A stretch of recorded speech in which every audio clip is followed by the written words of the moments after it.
اعوذ باللہ من الشیطان الرجیم بسم اللہ الرحمن الرحیم الحمدللہ رب العالمین۔ ناظرین، مجالس کی اہمیت، ضرورت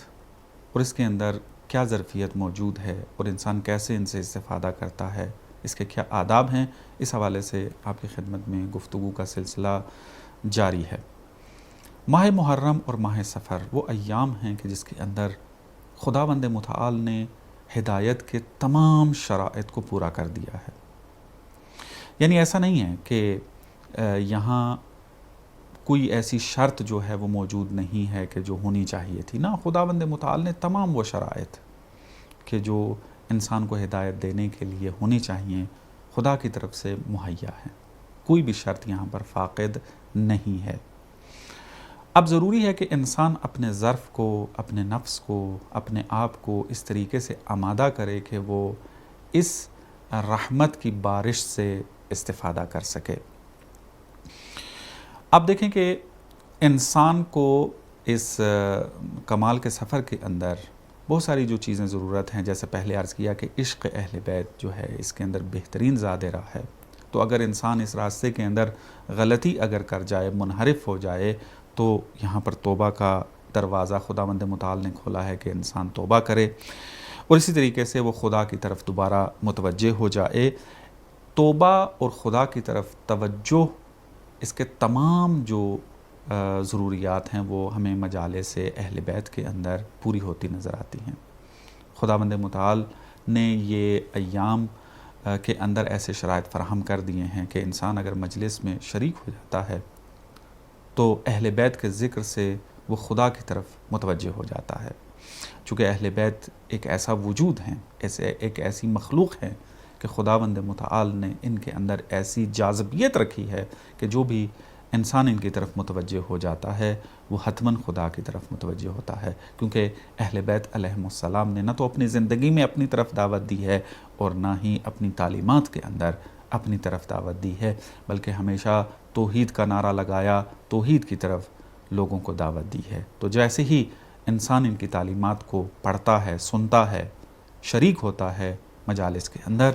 تو اس کو خدا ہی یاد آتا ہے، خدا کی طرف توجہ بڑھتی ہے۔ تو جیسے ہی انسان خدا کی طرف متوجہ ہوتا ہے تو انسان کو اپنی لغزشوں کی طرف توجہ ہو جاتی ہے، جو اس نے کوتاہیاں کی ہیں اس کی طرف توجہ ہو جاتی ہے، تو یہاں پر توبہ کے دروازے سے استفادہ کرتا ہے، انسان توبہ کے لیے آمادہ ہو جاتا ہے۔ اور امام حسین علیہ السلام ان مجالس کے اندر شریک ہونے والے کی بہترین طریقے سے رہنمائی بھی کرتے ہیں۔ آپ کو بعض ایسی کتابیں بھی ملیں گی مارکیٹ کے اندر کہ جن میں اعتراف کیا ہے انسانوں نے کہ ہماری ہدایت امام حسین علیہ السلام کی مجلس میں شرکت کی وجہ سے ہوئی ہے، اور انہوں نے اپنی کتاب کا پھر یہ نام رکھا کہ ہمیں امام حسین علیہ السلام نے ہدایت دی ہے۔ عرب دنیا سے تعلق رکھنے والے یہ افراد ہیں، اور میرے خیال میں اس کا اردو ترجمہ بھی ہو چکا ہوگا، مجھے اس کا علم نہیں ہے۔ اسی طریقے سے ہم دیکھتے ہیں کہ ایام عزا چونکہ مختص نہیں ہیں محرم و سفر کے اندر، بلکہ ہم ہر اہل بیت کے فرد، شخصیت جو ہیں ان کے لیے جو مصیبت ہے ان میں مجالس کا اہتمام کرتے ہیں، تو اور ایام عزا جو موجود ہیں ان میں ایک ایام فاطمیہ بھی ہے۔ اس کے اندر ہم دیکھتے ہیں اور مجالس میں جب شرکت کرتے ہیں تو یہاں جناب زہرا سلام اللہ علیہا کی نسبت عشق و محبت پیدا ہوتی ہے، وہ رابطہ ولایت دوبارہ زندہ ہوتا ہے، اور انسان جو ہے اس عظیم انسان کامل سے استفادہ کرتا ہے، اس کی طرف توجہ پیدا ہوتی ہے انسان کی، اور اپنے کمالات کو طے کرتا ہے۔ ایک اور جو اہتمام پایا جاتا ہے اور ایک بہترین فرصت خداوند متعال نے عطا کی ہے اہل بیت کے ماننے والوں کو، وہ ہے اربعین۔ اور آج کل کے زمانے کے اندر اس کی طرف توجہ جتنی زیادہ ہوئی ہے، ہمیں تاریخ کے اندر اتنی جو ہے وہ توجہ نظر نہیں آتی ہے، چونکہ اس زمانے کے اندر شرائط فراہم نہیں تھے۔ جیسے ہی شرائط فراہم ہوتے ہیں تو تمام اہل دل، تمام اہل عشق اہل بیت متوجہ ہوتے ہیں اور اربعین پہ اپنے آپ کو امام حسین علیہ السلام کی ذریعہ پر پہنچاتے ہیں۔ اور یہ سفر اتنا بہترین انداز میں منایا جاتا ہے اور طے کیا جاتا ہے کہ تمام دنیا حیرت زدہ ہو کر اس کو دیکھتی ہے۔ اس سفر کے اندر ہمیں تمام وہ کمالات نظر آتے ہیں کہ بشر جس کو حاصل کرنے کے در پہ ہے، چاہے وہ الہی فکر کا حامل ہو یا غیر الہی۔ اس کی تفصیل مختلف دروس کے اندر بیان کی گئی ہے اور مزید بھی خدا نے اگر توفیق دی تو بیان کی جائے گی۔ گویا کہ ہم یوں کہہ سکتے ہیں کہ یہاں 40 کے سفر کے اندر ہر انسان مادیات سے قطع تعلق کر کے امام کی طرف متوجہ ہو کر امام کی طرف سفر کر رہا ہوتا ہے۔ جب انسان اپنی روزمرہ زندگی کو چھوڑ کر امام کی زیارت کے لیے سفر کرنا شروع کر دیتا ہے تو یہی کیفیت ہوتی ہے، مادیات سے قطع تعلق ہو جاتا ہے۔ ایک انسان بزنس مین ہے، ایک انسان جو ہے وہ دکان چلا رہا ہے، ایک انسان نوکری کر رہا ہے، لیکن وہ ہر ان چیزوں کو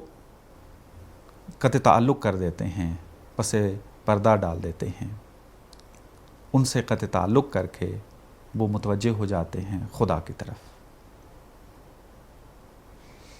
وہ متوجہ ہو جاتے ہیں امام کی طرف اور امام کی طرف سفر کر رہے ہوتے ہیں۔ اور اسی طریقے سے ہم دیکھتے ہیں کہ 40 کی جو یہ زیارت ہے اور پیادہ روی ہے، پیدل چل کے امام کی طرف جانا ہے، اس کے اندر ہمیں خود یہ حقیقت نظر آ رہی ہے کہ اس سفر میں انسان اپنے آپ کو امام زمانہ کے ظہور کے لیے تیار کر رہا ہے، مقدمہ سازی ہو رہی ہے، کیونکہ ظہور کے لیے تربیت یافتہ انسان کی ضرورت ہے، اس کے اندر مختلف اور بہترین کمالات ہونے چاہیے، اور ان کمالات کو ہم دیکھتے ہیں سفر کے اندر انسان بہترین انداز میں طے کر رہا ہوتا ہے، متوجہ ہو رہا ہوتا ہے۔ بہت سارے ایسے انسان ہیں کہ جو اس سفر میں شریک ہونے کے بعد اپنی کوتاہیوں کی طرف متوجہ ہوتے ہیں، جو طبقاتی نظام کو اپنے ذہن میں بٹھائے ہوتے ہیں اور اپنے معاشرے میں ایک خاص طبقے کے ساتھ تعلق رکھتے ہیں۔ 40 کے سفر کے اندر وہ طبقاتی نظام جب نظر نہیں آ رہا ہوتا، جب وہ ایک ہی صف پہ بیٹھا ہوتا ہے، جب سفر کے اندر سب شانہ بشانہ ہو کر پیدل چل رہے ہوتے ہیں، تو اس کو متوجہ کر دیتا ہے یہ سفر کہ تو جو اپنے معاشرے کے اندر ایک خاص طبقہ رکھتا ہے، یہ غلط ہے۔ امام حسین علیہ السلام اس انسان کی ہدایت کر دیتے ہیں، توجہ دلا دیتے ہیں۔ اب یہ انسان کا اپنا کردار ہے، اپنا ارادہ ہے کہ انسان متوجہ رہے اور جو ہدایت امام حسین علیہ السلام نے کی ہے اس کو توجہ دلائی ہے کمالات کی طرف، ان کمالات کو جو اس نے حاصل بھی کیا ہے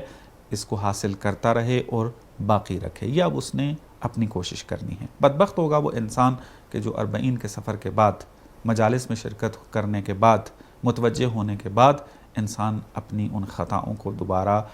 اصرار کرتے ہوئے دہراتا رہے اور اپنے آپ کی اصلاح نہ کرے۔ تو خداوند متعال سے دعا گو ہیں کہ خداوند متعال ہمیں بہترین طریقے سے ایام عزا سے استفادہ کرنے کی توفیق نصیب فرمائے، کیونکہ بہت بڑی نعمت خصوصاً مکتب تشیع کو خداوند متعال نے یہ عنایت کی ہے۔ انسان مادی دنیا میں بہت ساری چیزوں کے اندر مبتلا ہو کر امام کی طرف توجہ کو بھلا چکا ہوتا ہے، خدا کی طرف توجہ کو جو ہے وہ بھلا چکا ہوتا ہے، غفلت آ جاتی ہے، سستی آ جاتی ہے، لیکن ایام عزا میں مجالس کے اندر شرکت کر کے انسان کو توجہ جو ملتی ہے اس توجہ کو برقرار رکھنے کی توفیق خداوند متعال ہمیں دیتا رہے، اور خداوند متعال جو ہے تمام مومنین کی برکت سے اس معاشرے کو بھی بہترین انداز میں تربیت کرنے کی توفیق نصیب فرمائے۔ والسلام علیکم ورحمۃ اللہ وبرکاتہ۔